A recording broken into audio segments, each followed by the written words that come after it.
time for the Burning River Sportscast. It's also time for Thanksgiving, time for turkey and gravy and dressing. Unfortunately for the Browns, they found only themselves stuffed and deep fried on Sunday. 1 week until the return of Deshaun Watson, and there is dissension in the ranks and discord in the locker room. Despite a cornucopia of concern, we would all be most thankful if the Browns could squeak out a win against Tampa Bay and Tom Brady, making what is likely his last pilgrimage to Cleveland. And we break it all down for you next on the Burning River Sportscast. It's about the most vanilla D. Vanilla D. I just hope he saved some placenta for me. Bakey. I can't talk. Save the more graphic search for your incognito tab. You know, as a parent on prom night, though, that's the one thing you gotta be concerned about is penetration.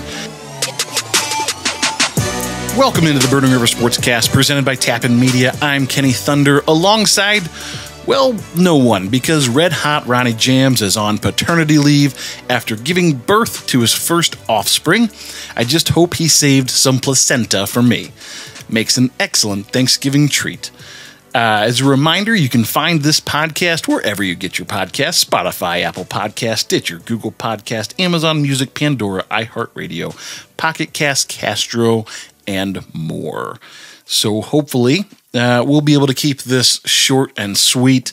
I know many of you are probably on your way in tow to in-laws and other family for the Thanksgiving holiday, Thanksgiving weekend. So obviously, the Browns haven't given us a lot to be thankful about this year, but hopefully you can find solace in other aspects of your life. So with that, let's dive right into the Week 11 recap.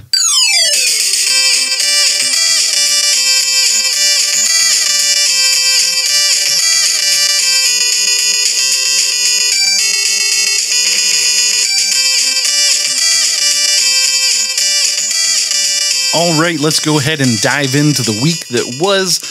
And first, let's talk about the Buffalo Bills offense. So Josh Allen, who many had penciled in for a big performance against a weak Browns defense, didn't have a tremendously successful day. 18 of 27, 197, one touchdown, no picks.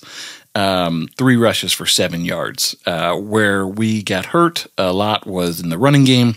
Devin Singletary, 18 carries, 86 yards, a touchdown, 2 catches, 11 yards.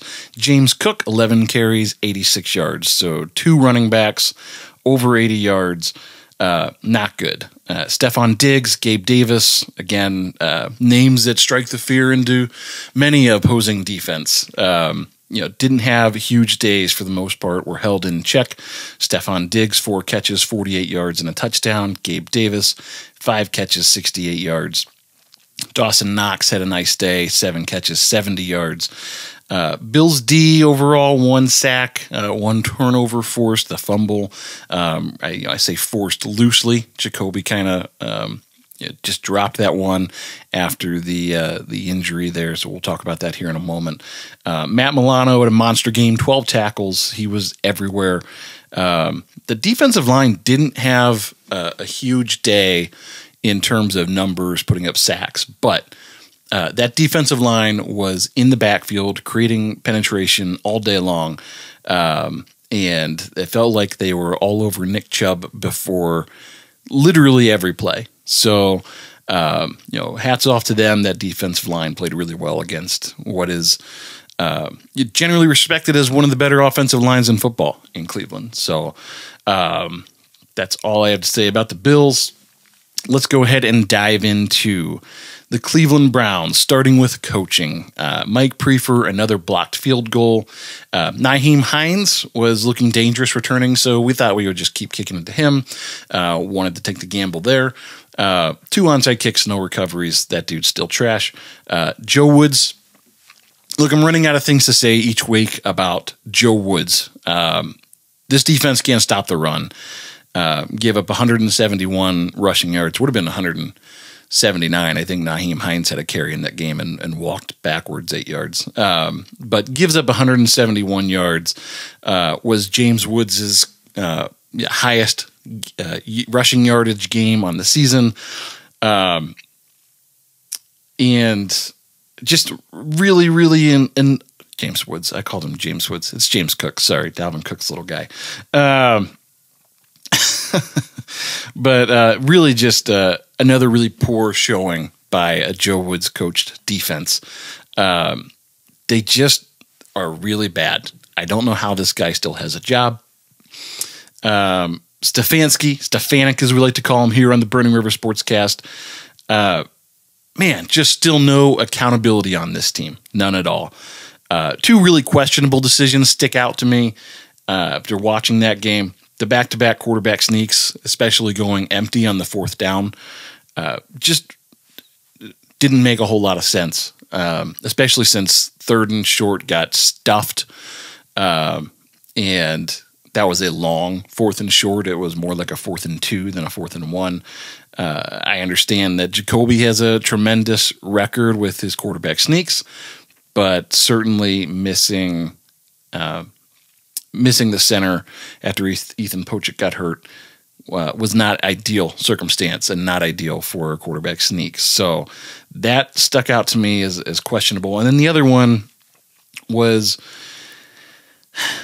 before the half, Stephon Diggs lined up in the backfield next to Josh Allen, and we thought, we don't like the look of that. Let's take a timeout, and we did. Want to make sure we're prepared for Stephon Diggs. And on the ensuing play, dude runs totally uncovered into the end zone. In third, I know I said 2, but third, Nick Chubb had 14 carries. So not enough. The record holds. When Nick Chubb doesn't get 20 carries, we lose. When he gets 20 or more carries, we win. So Stefanski, look, this coaching staff in general has been poor all year. We've said it all year. This team has talent on this roster, and they continue to just waste time and talent all year long. That's enough about the coaches. Offense. Jacoby Brissett had probably his best game as a Brown. 28 of 41, 324 yards, 3 touchdowns. He did have the fumbled snap, but that was with a new center shortly after Pochik got hurt, and Froholt came in, and Froholt's played quite a bit this year, often as an extra back, tight end type, or an extra guard almost in the backfield on short yardage situations. But we've also had some injuries this year across the defensive line, so it's not like this guy is not seasoned, but I don't know that he's a natural center. So it was one of those really unfortunate timing circumstances where you have a new center come in and center quarterback exchange, right? Fundamentals. It's the stuff that all coaches work on all the time. And they were driving at that moment, felt like, hey, we had some momentum here, and then that snap was fumbled. So not good. But otherwise, Jacoby had a really, really nice day. Chubb was stuffed like a Thanksgiving turkey, 14 carries, 19 yards. Got him involved a little bit in the passing game. That dude has underrated hands. I know that everyone wants to put Kareem Hunt in as a third down back, as your pass catching back, but Nick Chubb really does have underrated hands. He's just a complete back all around. But 3 catches, 48 yards there. Kareem Hunt, leading rusher on the day, 5 catches, 32 yards, 5 carries, 32 yards, 2 catches, 22 yards. DPJ, Peoples-Jones really has come on this year, and I think this is the type of year that we expected from him last year. I think he's solidified himself now as a solid number 2, and I think that's what we were hoping to see out of him last year and just never quite got there. So maybe he just needed a little extra time to marinate, but 5 catches, 61 yards, and a touchdown on Sunday, was making acrobatic catches with guys covering him, all over him, continues to be a lone bright spot on this Browns season. Harrison Bryant, 4 catches, 41 yards, had a really unfortunate it's not a drop in the end zone, but could not get his foot down against the baseline, back line of the end zone. Probably a more athletic tight end or an athletic receiver might have been able to have the body control to actually get that foot down. Harrison Bryant's just not that guy. He's a backup tight end. So tough catch for him, but one that if you're going to win against good football teams, you got to have. Farrell Brown also dropped an easier, more open catch in the end zone. I think either on that next play, actually, which wasn't good. I mean, again, you're playing a good football team, a team with a winning record, a team that is supposed to go deep in the playoffs in the AFC this year, a Super Bowl pick for many. If you're going to beat a team like that, you have to come down with those kinds of catches. And, I know we're not supposed to question Stefanek's play calling, but Harrison Bryant, Farrell Brown are the guys we're going to in crunch time. I don't know. Offensive line did not look good in this one at all. One sack given up, which isn't terrible, but only 80 yards rushing between Big Ream, Chubb, and Jacoby scrambling a bit. Jed Wills is looking worse and worse by the day. Ethan Pochik went down early. Froholt stepped in. Yeah, we talked about the fact that he's played a good deal this year, but was certainly noticeable the drop-off because that offensive line looked lost for most of the day. And to Jacoby's credit, did a good job of getting rid of the ball quickly, getting the ball out of his hands and finding the open guy. But that offensive line was having fits with the Bills' defensive line. And I had a high school football coach that used to talk about, as a parent on prom night, though, that's the one thing you got to be concerned about is penetration. But the Bills' D-line was penetrating all night and just could not get the running game going because there were people literally in the backfield all day long. Was pretty ugly. This defense, look, not a lot of good things going on here. Myles Garrett had a sack, so it's always good to see Josh Allen in the dirt, but Jadeveon Clowney continues to kind of be a non-factor. The interior of that defensive line continues to be a problem, and they can stop no one. I think JOK had 12 tackles coming back from an injury, so good to see that out of him. But outside of that interior of your defense, of your front seven, man, has not been impressive this year, and they literally cannot stop anyone from running the ball, which isn't good. I think if you looked at the taglines, box score after the game, and you had that knowledge before the game, it said Josh Allen's going to finish the game under 200 yards. Gabe Davis and Stephon Diggs are going to combine for 9 catches and 116 yards and 1 touchdown. You'd probably feel pretty good about your chances. Hell, I would even throw just Josh Allen's stats against Jacoby's for the day. 324 yards, 3 touchdowns. You would expect those numbers to be reversed. But alas, the Browns could not stop the Bills in any way, shape, or form. Special teams, Cade York, 1 for 2 on field goals, had 1 blocked, 2 for 2 on extra points. On the other side, Tyler Bass had a career day, 6 for 6. Jerome Ford back returning kicks this week, looked all right. Nyheim Hines looked like he could break one at any time, averaged over 18 yards per punt return. And we said, let's just keep kicking it to that guy. Makes sense. Overall, total yards, Browns 396, Bills 357. Time of possession, Browns 31 minutes, 22 seconds. Bills 28-38. Look, early on in this game, the Browns controlled the momentum. They controlled this game. It was looking like a game that they very easily could win.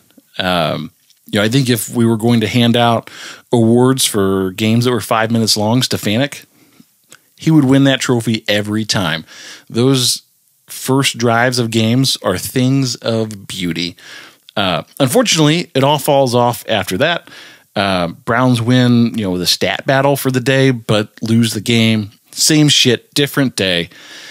This team just has ultimately way too much talent to be 3-7. And there was a lot of talk and a lot of expectation around playoffs. Is this team good enough without Deshaun Watson that they can hold the fort down until he gets back? And I think many people expected that, and that's just not even in the realm of feasibility at this point. Playoffs? Are you kidding me? Playoffs?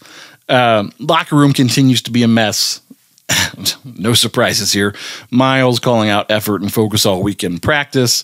Grant Delpit calling out the coaching staff, basically saying no one knows what they are supposed to do. And this is an interesting take because Joe Woods is not known for exotic defenses and multiple blitz packages. There's very few looks. There's no pre-snap motion. It's about the most vanilla D you can imagine, and they still can't figure it out. So, not good when your players are calling out coaches. Look, I've been saying for weeks, Stefanski needs to give up play calling and focus on the other phases of the game. They're not losing because of the offense, but there is no attention or focus on defense or special teams, and that's a real problem. It's an abdication of duty by Stefanski. And it's not like the offense has been that good that you would say, yeah, we don't need an offense or defense or a special teams. And I think here's the really scary thing for me is at this point, how much better does Deshaun make you, in all honesty? We've said all year the offense is playing well enough to win games. And maybe there's some more running room for Nick Chubb because defenders have to respect a stronger passing game, maybe, so they can't stack 8 guys in the box as often. But come on, it's not like Jacoby has played bad. So I am fearful that this long wait that we've all gone through, expecting this to be the unassailable difference and the thing that turns this season around, is just not going to fix much. Deshaun's not making the defense better, and he certainly isn't fixing Mike Prefer's broken toys. I mean, hell, no one can fix that. So, and if he can't elevate the team, like, what are we left with? What are we left with? 3 wins.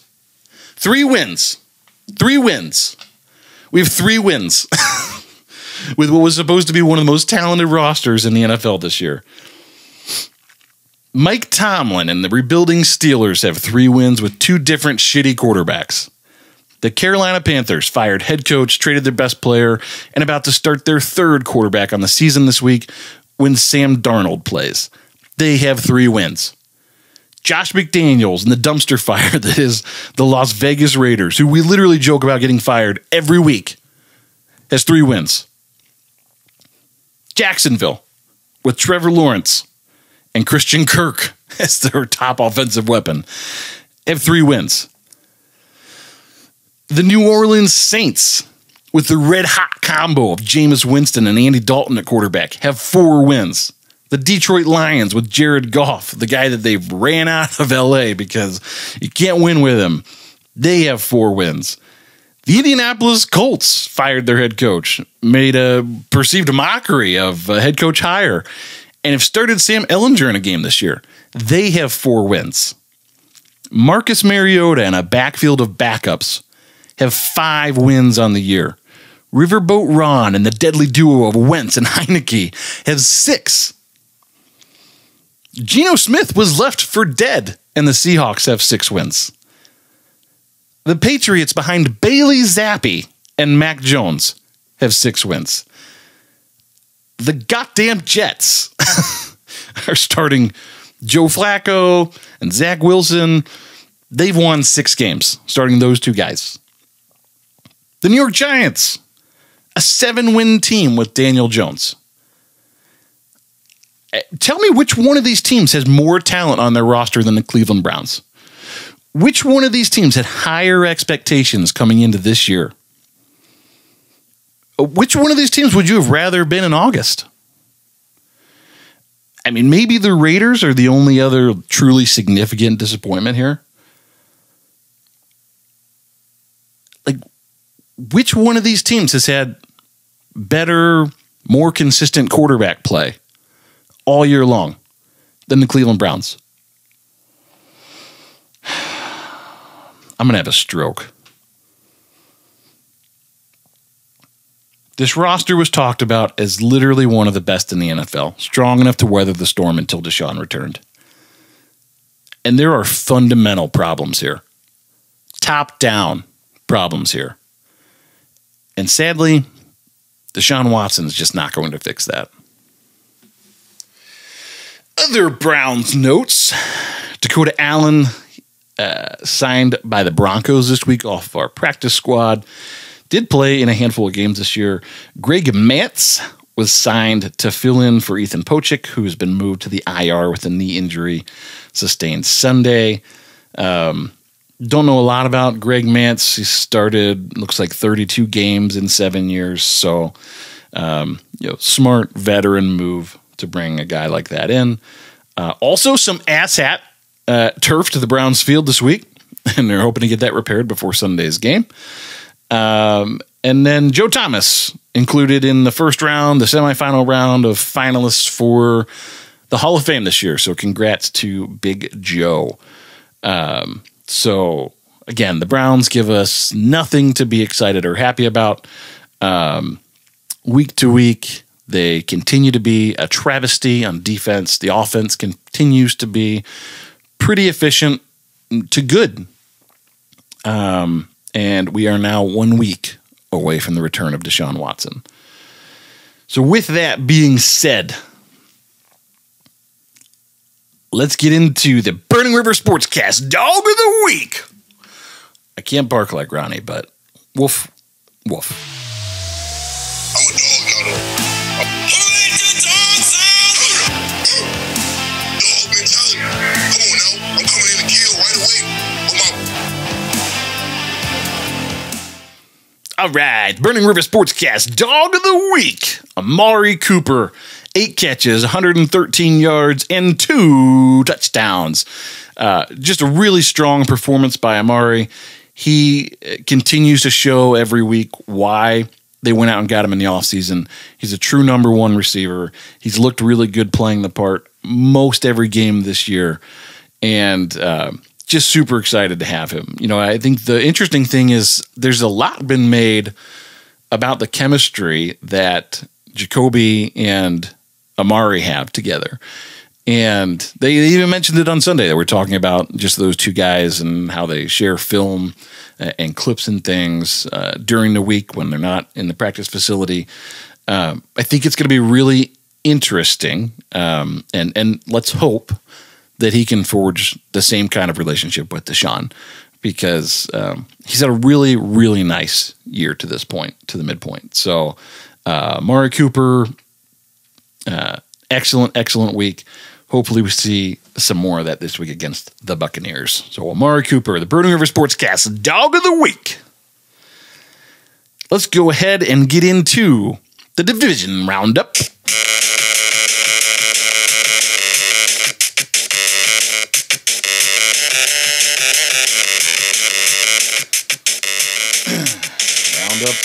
Round up. All right, so Browns obviously lost to the Bills. Ronnie and I, Ronnie went with the Bills, and I went with the Browns foolishly, so there's that. Baltimore beats Baker and the boys 13-3. We both picked Baltimore. Baltimore now 7-3 and in the driver's seat in the division. Real quarterback clinic in this one. Lamar Jackson, 24 of 33, 209 yards and 1 interception. Baker, 21 of 33, 196 and 2 interceptions. And Bakey, I can't talk. Baker will be replaced by Sam Darnold this week. This game was close throughout the day and pretty ugly. Baltimore did score 10 unanswered in the fourth quarter to finish off our friend Baker. Cincinnati beat the Steelers 37-30. We both picked this game right. Cincinnati 6-4, Pittsburgh 3-7, 3-7, tied with us. Yeah, that's right. We're tied for last place in the division in a year that we were expected to go at least to make the playoffs. This game was closer than I think people anticipated. Joey B coughed it up a couple of times. Kenny Pickett threw no pickets. Najee rushed for 90 yards and 2 touchdowns. Pittsburgh's a different football team when TJ Watt is on the field. Quite honestly, they may find themselves with a better record than the Browns by year end, which pains me. Pains me to say. All right, let's go ahead and take a trip around the NFL.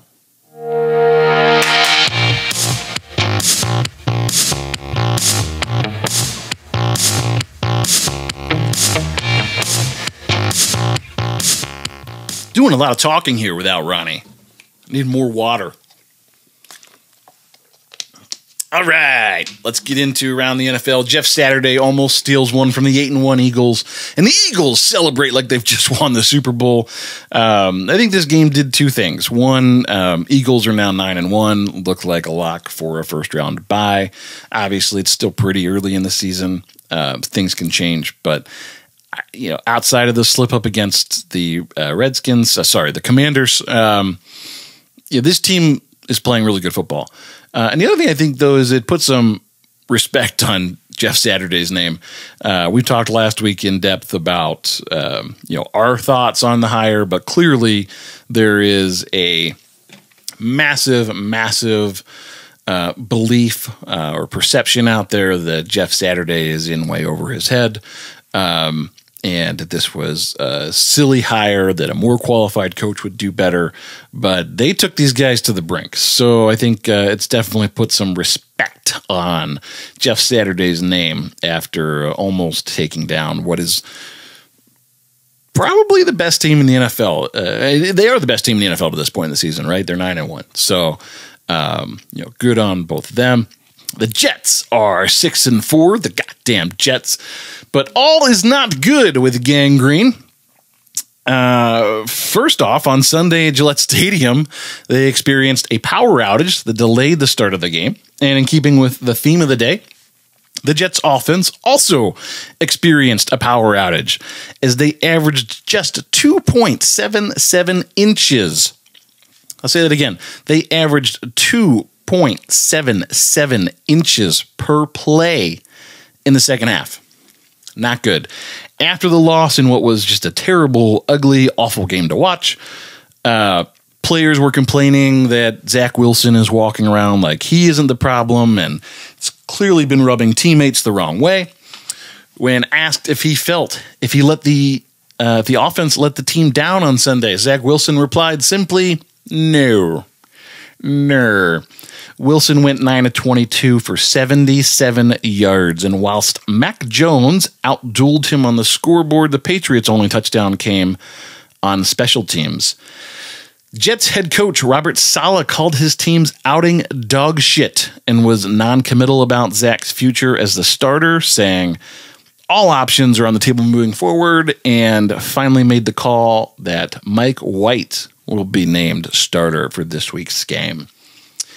In Denver, with a struggling Russell Wilson, embattled first-year head coach Nathaniel Hackett gave up play-calling duties this week in what was maybe one of the worst matchups of the year, the Broncos and Raiders. And it's strange because it was one of those that people had expectations for the Raiders and for the Broncos this year, but to no avail.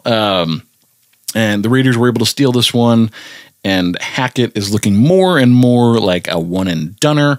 Also of note, the Broncos have now lost 3 overtime games this year, which is tied for the most in a single season. Excellent job. Excellent investment. Russell Wilson officially has more bathrooms in his new house than he does touchdown passes, so that's good. Once wide receiver turned running back, Cordero Patterson returned to kick off 103 yards for his 9th return touchdown.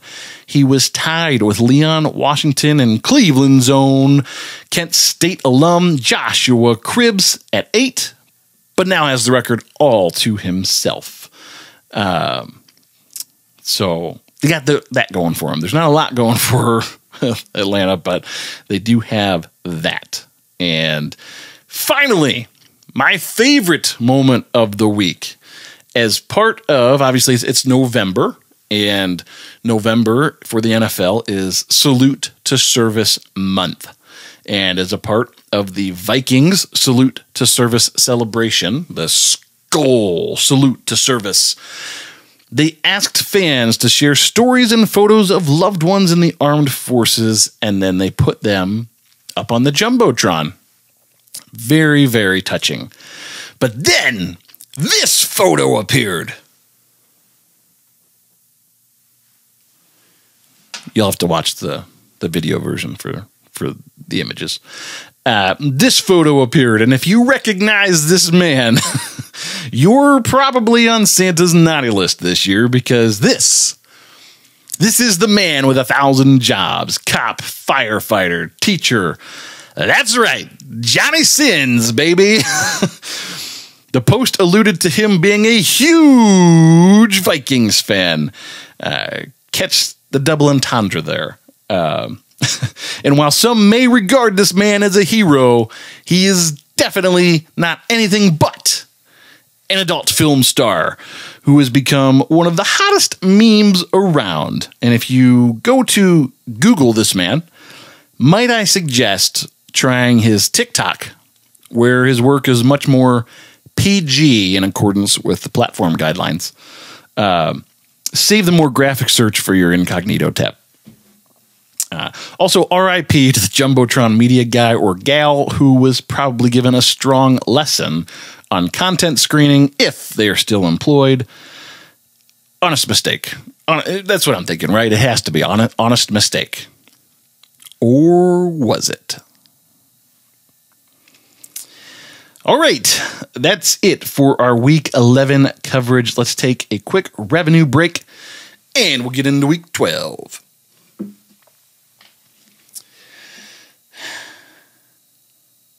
Towpath Distillery, the newest craft distillery in Northeast Ohio, located in Akron and family-owned. Towpath Distillery focuses on high-quality spirits, carefully made in small batches.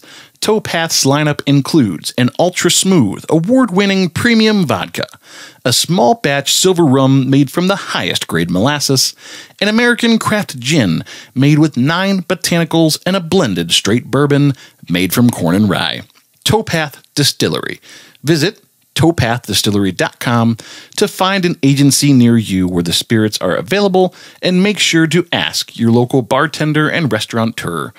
Towpath Distillery. Handcrafted, small batch, local, and family owned. Get some. All right, let's jump right into the Week 12 preview.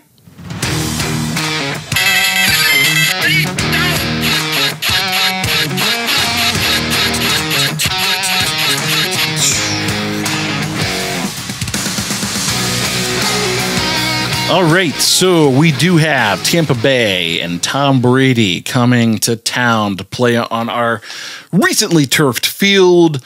Buccaneers coming off of a bye, getting healthy. And the GOAT, Tom Brady, has not lost a game since he has cut ties with the beautiful Giselle. Much has been talked about the Bucs' slow start, but despite the noise, Tom Brady is still ranked 4th overall in the league in passing, with the Bucs giving up 4.5 yards per carry.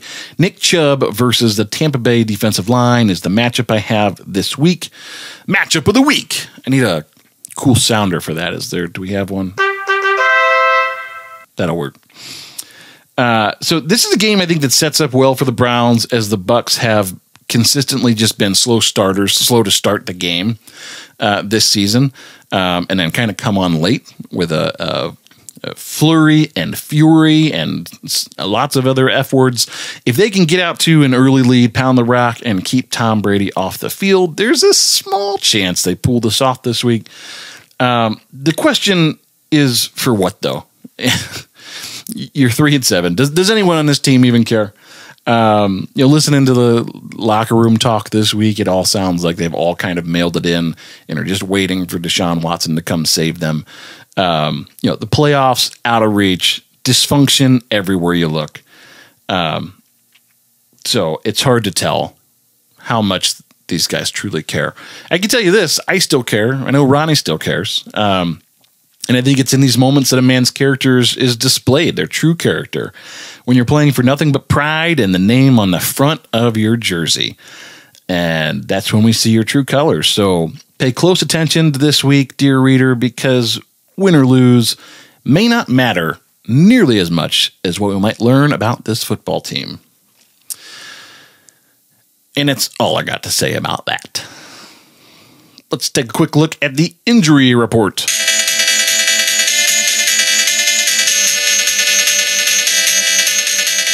All right, Wyatt Teller, David Njoku, JOK all returned this week, and Njoku even hurdled a guy, so that's good. So hopefully those guys continue to get better. I know Wyatt's still battling the calf, and Njoku said that he really wasn't at 100%, but again, hurdled a guy. And JOK had 12 tackles, so hopefully those guys all continue to stay in good health. Questionable right now, Perrion Winfrey, D'Anthony Bell, and Greg Newsome. And as we talked a little bit about earlier, Ethan Pochik, who has been an outstanding addition to the offensive line this year, will miss several weeks and has been moved to the IR. So, thankfully, not a ton of significant injuries there. Who's my player to watch this week, Ronnie? I don't know, Kenny. I'll tell you. Vita Vea, fifth-year pro, 6'4", 347 pounds. This dude is well fed and can be a monster to deal with up front.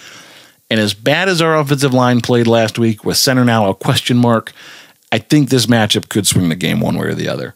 They're going to have their hands full. It's going to be a combination of, pulls and double teams trying to deal with this guy. This Buccaneers defense is pretty good. So we'll see. But I believe strongly that Vita Vea could be one of those guys that leaves his mark on the game. All right. Let's go ahead and jump into King of the North.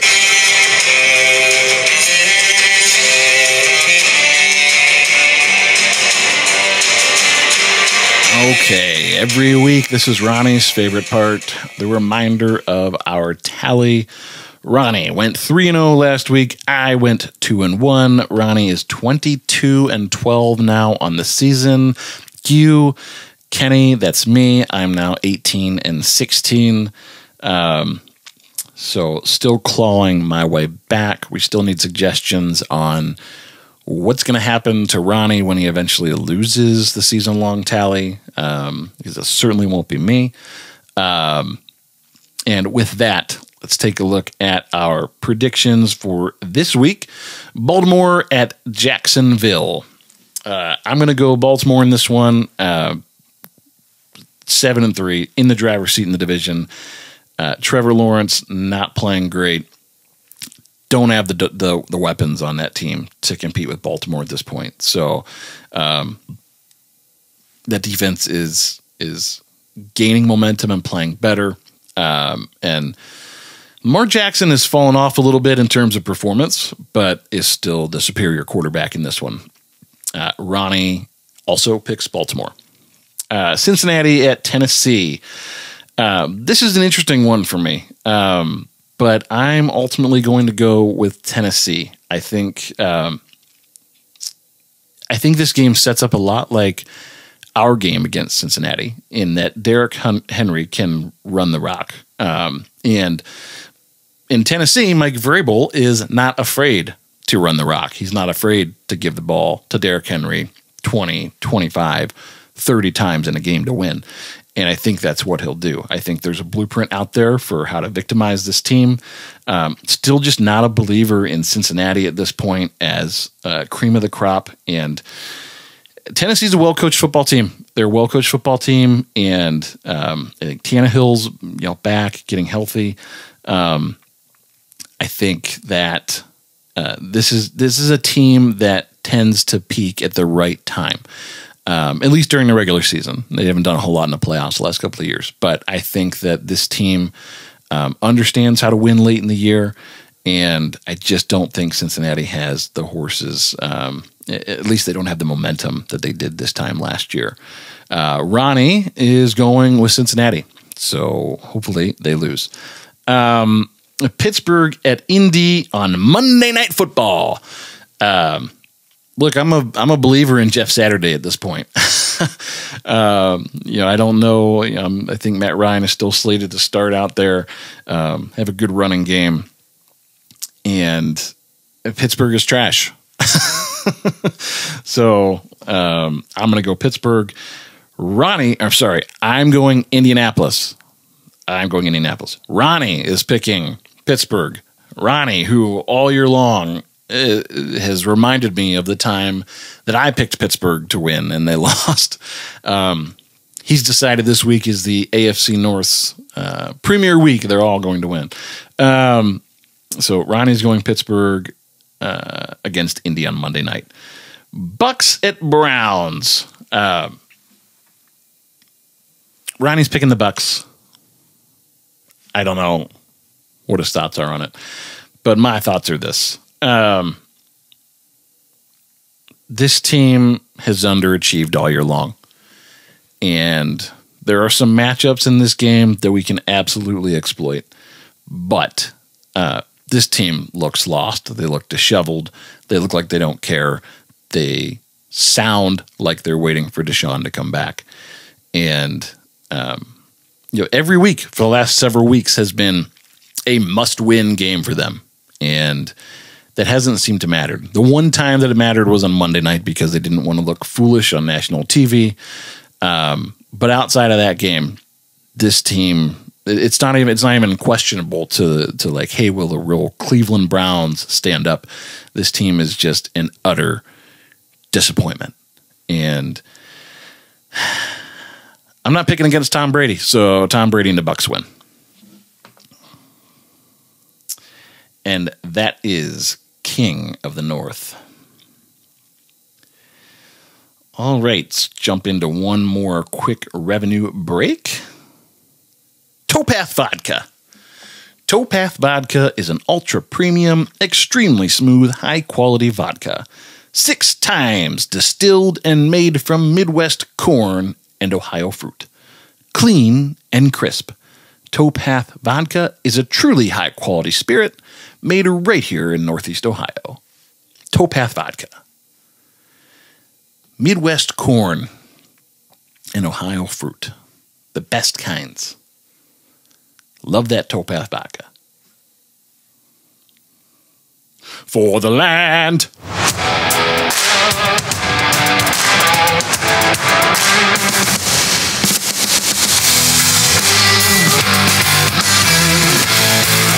All right, the Cavs ended their 5-game skid and have now won 3 in a row. Kevin Love's got a hairline fracture, but looks like he'll be able to play through that. Mitchell and Garland continue to sizzle. Players continue to step up. They've looked good since they've righted the ship a little bit. And look, here's the thing. If you ain't watching the Cavs yet, you should be. And that's all there is to say about that. All right. I told you at the top we were going to keep this short and sweet as my first solo venture. So we're going to go ahead and wrap this guy up. What to expect next week? What do we expect next week, Kenny? We're going to recap the Browns and the Buccaneers game. And my friend Ronnie Jams should be back in the seat next to me. And then we will do a Deshaun Watson preview. I mean, the Browns-Texans preview. And all will be well in Cleveland. So, That's it as we wrap up here. Social media pages. Follow us at Tapin Media on Facebook and Twitter at The Tapin Media, Instagram at Tapin Media Official, and follow the Burning River Sportscast on Facebook, Instagram, TikTok, and YouTube at Burning River Sportscast, and Twitter and Twitter, Elon's Twitter at Burning River Pod. And don't forget, you can find this podcast wherever you get your podcasts: Spotify, Apple Podcasts, Stitcher, Google Podcast, Amazon Music, Pandora, iHeartRadio, Pocket Cast, Castro, and more. Before we go, I do want to just take a quick moment to remember Jason David Frank, the GOAT, the Green Ranger. This dude was my idol growing up. Tommy. Mighty Morphin Power Rangers, White Ranger in the movie, the first movie that came out. I remember going to see that in the theaters with my dad when I was little. But this guy was just the best Power Ranger, period. Certainly enhanced my childhood. I know that he has been a part of the Power Rangers franchise for a long time. I think he's played the Red Ranger at times. He's played a Black Ranger. He's done Power Rangers in space and all over the world. I know he was a constant fixture at Comic-Cons and all those types of events. So will be sorely missed. This dude had a dagger. There was a flute that sounded like a synthesizer that was trying to be a trumpet, and played it through his helmet. It doesn't get much cooler than that. He had his own Megazord that crawled out of the ocean to fight bad guys. That was my first Halloween costume that I got to truly choose, was to be the Green Ranger. And my mom's friend put this thing together just out of green felt. I don't even know how she did that. But it looked just like the real thing, had little golden shoulder plates and everything. Made a thing out of felt. Wild. But seriously, truly a tragedy. Reports are this was a suicide. If you or someone you know is struggling, please reach out to 1-800-273-8255. That's 1-800-273-TALK. 8255, not a paid advertisement. Just feel it's important to take time to make sure people know there are resources available. There's a ton of great resources out there. Heck, I'll be a resource. Ronnie will be a resource. DM us. We'll help in any way that we can. Don't be afraid to reach out and say, I need help. 1-800-273-TALK. Free, confidential support, 24/7. Jason David Frank. Okay, that's it, fam. My first solo show. So wherever you are listening to this podcast, whether you are at home getting ready to watch football, on your way to your in-laws, don't bicker too much. Let's not talk any politics this year. If you're listening to this on Thanksgiving, enjoy the games today. Enjoy the games this weekend. Enjoy a beer, some turkey, some stuffing, some gravy. Take a nap. And don't forget to set your fantasy lineups. Like there's 3 games on Thanksgiving Day. So I wish you all a very happy Thanksgiving. Not too many problems here with my first solo show. But remember, don't just be a part of the problem. Be the whole dang problem. Burning River. It's not quite the same when Ronnie's not here to yell at me. Burning River. Burning River. Burning River. Back at you next week, fam.